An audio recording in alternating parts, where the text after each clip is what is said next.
Hi all, நம்ம இப்போ எந்த டாபிக் பற்றி பேச போகிறோம் அப்படின்னா நெப் 2020. நெப் 2020 அப்படின்னா என்ன அப்படின்னா நேஷ்னல் எஜுகேஷன் பாலிசி. 2020 அப்படின்னா 2020 வந்து இது நம்ம கொண்டு வந்தாங்க. இதுக்கு முன்னாடி 1986 இந்த மாதிரி பாலிசி வந்து கொண்டு வந்தாங்க. அப்போ அதோட நேம் வந்து என்னவா இருந்துச்சு அப்படின்னா நேஷ்னல் பாலிசி ஆன் எஜுகேஷன் அப்படின்னு இருந்துச்சு.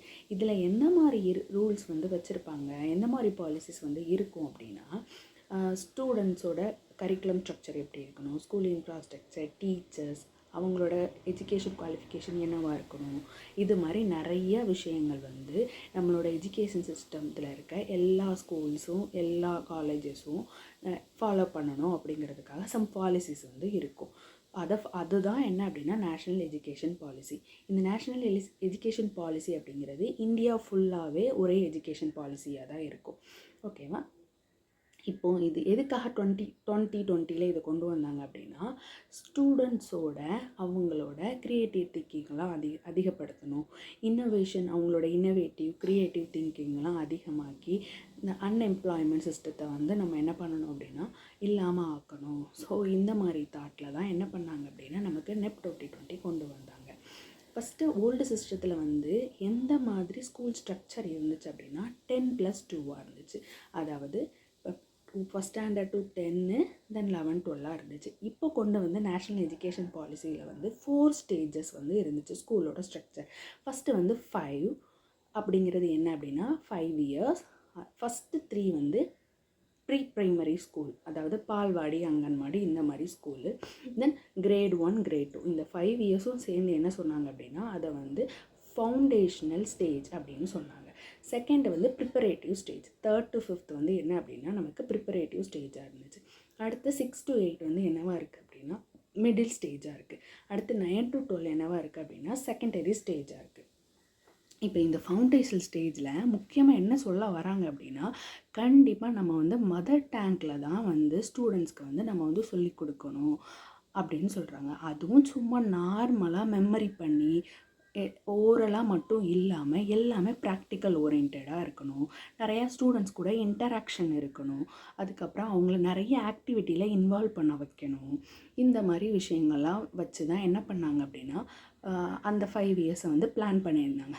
முக்கியமாக வந்து மதர் டேங்கில் தான் சொல்லிக் கொடுக்கணும் அப்படின்னு சொன்னாங்க. ஏன்னா நம்ம வந்து எந்த லாங்குவேஜ், எந்த மொழியில் அதிகமாக நம்ம பேசுகிறோமோ அந்த மொழியில் தான் நம்மளோட திங்கிங்கும் இருக்கும். ஸோ அப்போ பேசிக் லெவலே ஸ்டூடெண்ட்ஸ்க்கு வந்து நம்ம அந்த மாதிரி லேர்னிங் கொடுத்துட்டோம் அப்படின்னா அவங்களோட திங்கிங் லெவல், அவங்களோட க்ரியேட்டிவிட்டி எல்லாம் இன்னும் அதிகமாகும் அப்படின்னு நினச்சாங்க. நெக்ஸ்ட்டு வந்து preparative stage. Next 6th to 8th வந்து என்ன இன்னும் புதுசாக என்ன இன்ட்ரடியூஸ் பண்ணணும்னு நினச்சிருந்தாங்க அப்படின்னா ஒகேஷ்னல் குரூப்பு, தென் இன்டர்ன்ஷிப்பெல்லாம் வந்து வச்சுருந்தாங்க. ஒகேஷ்னல் அப்படின்னா என்ன அப்படின்னா நிறையா ப்ராக்டிக்கல் ரிலேட்டடாக சின்ன தொழில் சம்மந்தமாக வந்து ஒகேஷ்னல் வந்து பசங்க வந்து கற்றுக்கணும் அப்படின்னு நினச்சாங்க. எந்த மாதிரி அப்படின்னா கார்டனிங், எலக்ட்ரிக்கல், இந்த மாதிரி சின்ன ஒர்க் வந்து அவங்க வந்து ப்ராக்டிக்கலாக கற்றுக்கணும். அப்புறம் லீவில் வந்து அவங்க வந்து இன்டர்ன்ஷிப் வந்து போகணும்.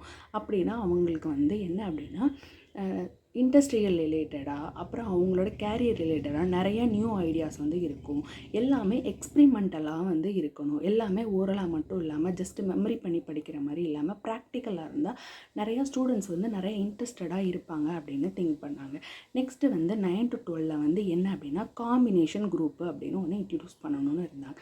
காம்பினேஷன் குரூப் என்ன அப்படின்னா இப்போ maths, science, physics, computer science, otherwise biology, இந்த மாதிரி தான் என்ன அப்படின்னா குரூப்ஸ் வந்து இருக்குது. இப்போ காம்பினேஷன் குரூப் அப்படின்னா என்னன்னு சொல்லாங்க அப்படின்னா ஃபிசிக்ஸ், ஹிஸ்ட்ரி, அக்கௌண்டன்சி, எந்த ஸ்டூடெண்ட்ஸ்க்கு வந்து எந்தெந்த சப்ஜெக்ட்லாம் இன்ட்ரெஸ்ட் இருக்கோ அது எல்லாத்தையும் அவங்க கம்பைன் பண்ணி படிக்கலாம் அப்படின்னு சொன்னாங்க. இப்படி கம்பைன் பண்ணி படித்தாங்க அப்படின்னா அவங்களுக்கு வந்து ஸ்ட்ரெஸ் ரொம்ப கம்மியாக இருக்கும். அவங்க வந்து ரிலாக்ஸ்டாக இருப்பாங்க, இன்ட்ரெஸ்டடாக அவங்களுக்கு பிடிச்ச சப்ஜெக்ட் வந்து படிப்பாங்க. இதனால் அவங்களோட திங்கிங் லெவல் வந்து ரொம்ப அதிகமாக இருக்கும். நெக்ஸ்ட்டு அவங்க இது முடிச்சுட்டு ஹையர் லெவல் ஸ்டடீஸ்க்கு வந்து போகும்போது பிடிச்சமான ஃபீல்டில் வந்து போயிடுவாங்க. இதனால் அன்எம்ப்ளாய்மெண்ட்டே நமக்கு வந்து இல்லாமல் இருக்கலாம். அப்புறம் நிறைய நம்ம இன்ஜினியரிங் மெடிக்கல் ஃபீல்டை தாண்டியும் நம்மளோட ஸ்டூடெண்ட்ஸ் வந்து மற்ற ஆர்ட்ஸு எல்லா ஃபீல்ட்லேயுமே இன்னும் நிறையா அச்சீவ் பண்ணுவாங்க. நம்ம வந்து சர்வீஸ் மைண்டடாக இல்லாமல் நம்ம வந்து என்ன பண்ணலாம் அப்படின்னா நிறையா சோர்ஸ் வந்து நம்ம க்ரியேட் பண்ணலாம். நிறைய ஆண்டர்ப்ரனர் வந்து உருவாவாங்க. அதுக்கப்புறம் நிறைய நியூ இண்டஸ்ட்ரியல் செக்டர் வந்து உருவாகும். இதனால் நம்மளோட தமிழ்நாடு கண்ட்ரி எல்லாத்தையுமே நெக்ஸ்ட் லெவல் வந்து நம்ம கொண்டு போகலாம் அப்படின்னு பிளான் பண்ணியிருந்தாங்க. ஆனால் இந்த நேஷ்னல் எஜுகேஷன் பாலிசியை வந்து நம்ம தமிழ்நாடு வந்து அக்செப்ட் பண்ணுச்சான்னு கேட்டோம் அப்படின்னா இல்லை.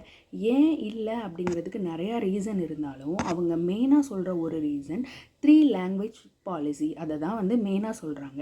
3 லாங்குவேஜ் பாலிசி அப்படிங்கிறது என்ன அப்படின்னா, ஒன்று அந்த பாலிசியில் என்ன சொல்கிறாங்க அப்படின்னா 3 லாங்குவேஜ் பற்றி. ஃபஸ்ட்டு ஒன் அவங்களோட mother tongue, then second one English, third one வந்து எய்தர் சப்ஜெக்ட்னு சொல்லியிருக்காங்க. மேபி அது வந்து ஹிந்தியா இல்லை சான்ஸ்கிரிட்டடாக ஃபோர்ஸ் பண்ணி நம்மளை படிக்க வச்சுருவாங்களோ அப்படின்னு நினச்சி அவங்க திங்க் பண்ணுறாங்க.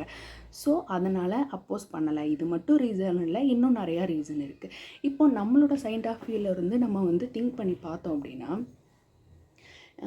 ஆக்சுவலி இதோட மெயின் பாலிசி மெயின் கோல் வந்து என்னவாக இருந்துச்சு அப்படின்னா 2035 வந்து 50% ஸ்டூடெண்ட்டை வந்து நம்ம வந்து ஹையர் எஜுகேஷன் லெவலுக்கு வந்து கண்டிப்பாக கொண்டு போகணும் அப்படின்னு சொல்லி பிளான் பண்ணியிருக்காங்க இந்தியா லெவலில். ஓகேவா? ஆனால் இப்போது நம்ம ஆக்சுவலி இப்போது அதோட லெவல் வந்து எவ்வளோவா இருக்குது அப்படின்னா பர்சன்டேஜ் வந்து ஒன்லி 24% தான் ப்ரீவியஸாக இருந்துச்சு. ஆனால் 2018 2019 வந்து நம்மளோட தமிழ்நாடில் அவங்க அதாவது ஹையர் ஸ்டடீஸ்க்கு போகிறவங்களோட பர்சன்டேஜ் லெவல் வந்து 49% இருந்துச்சு. 49% இருக்கிற ஒரு ஸ்டேட்டில் இருந்து ஒரு மெம்பர் கூட அந்த கமிஷனில் வந்து யாருமே இல்லை. ஏன் அப்படின்னு இந்த மாதிரி கொஷின்ஸ் எல்லாம் கூட நிறையா இருக்குது. ஓகேவா? ஆனால் என்ன பாலிசி எது என்ன கொண்டு வந்தாலும் ஸ்டூடெண்ட்ஸு டீச்சர்ஸு ப்ளஸ் பேரண்ட்ஸு எல்லோரும் சேர்ந்து தான் என்ன பண்ண முடியும் அப்படின்னா நம்மளோட ஜென்ரேஷனை வந்து நெக்ஸ்ட் அடுத்த லெவலுக்கு என்ன பண்ண முடியும் அப்படின்னா நம்ம மேலே எடுத்துகிட்டு போக முடியும். ஓகேவா? ஸ்டூடெண்ட் வந்து அவங்களோட சப்ஜெக்டை விட்டு வெளியில் வர்றதுக்கு என்ன பண்ணக்கூடாது அப்படின்னா ஹெசிடேட் பண்ணக்கூடாது.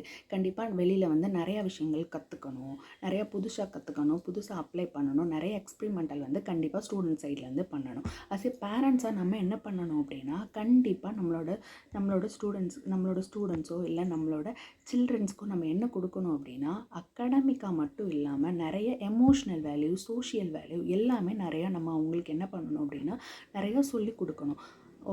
நெக்ஸ்ட்டு டீச்சர்ஸ் வந்து என்ன அப்படின்னா நிறைய ட்ரைனிங்ஸ் எல்லாமே அட்டென்ட் பண்ணி நம்ம ஸ்டூடெண்ட்ஸோட அவங்களோட ஸ்பெஷல் கேரக்டர்ஸ் என்னவா இருக்குது, அவங்களோட ஸ்பெஷாலிட்டி என்னவா இருக்குதுன்னு நம்ம ஐடென்டிஃபை பண்ணி கண்டிப்பாக அவங்கள வந்து என்ன பண்ணணும் அப்படின்னா நெக்ஸ்ட் லெவலுக்கு நம்ம கொண்டு போகணும்.